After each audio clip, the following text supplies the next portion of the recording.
El Ministerio de Facienda tiene previsto amenorgar les retenciones d'IRPF pa totes les rentes del traballo inferiores a 21.000 euros brutos.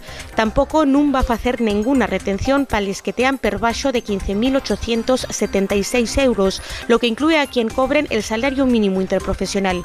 Precisamente, gobierno y sindicatos acordaron subirlo a 1.134 euros brutos, 54 euros más al mes.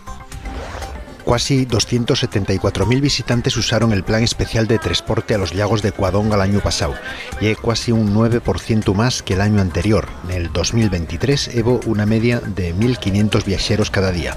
La jornada con más viajeros fue el 17 de agosto.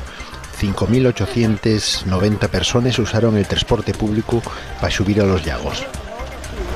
El gobierno de Asturias calcula que hasta ahora recogieron en Asturias 25 kilos de microplásticos. La semana que entra van a volver a evaluar la situación de emergencia.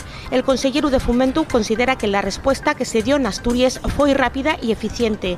Defiende Alejandro Calvo que no hay motivo para tener dudas sobre la calidad del peixe. Vox logró sacar adelante en Xixón una propuesta para sitiar una banderona de España en la ciudad. Recibió los ofitos del equipo de gobierno, formado por Foru, PP y el concejal non adscrito Oliver Suárez. El pleno del concello aprobó también dar el nombre de España a una de las plazas de Xixón. El Concello de Ubiou va a nomar el próximo lunes fío adoptivo de la ciudad a Leopoldo Alas Clarín. Un grupo de trabajo va a entamar mañana a diseñar el calendario de actividades para conmemorar el 140 aniversario de la publicación de la Rexenta. De ellos grupos políticos como PSOE y Izquierda Xunida ya presentaron les sus propuestas. 54 personas donaron los sus órganos en Asturias el año pasado, una más que la anterior. Asturias fue la sexta comunidad autónoma que más donó por habitante. España batió récords en trasplantes, creció un 9% en comparanza con el año anterior.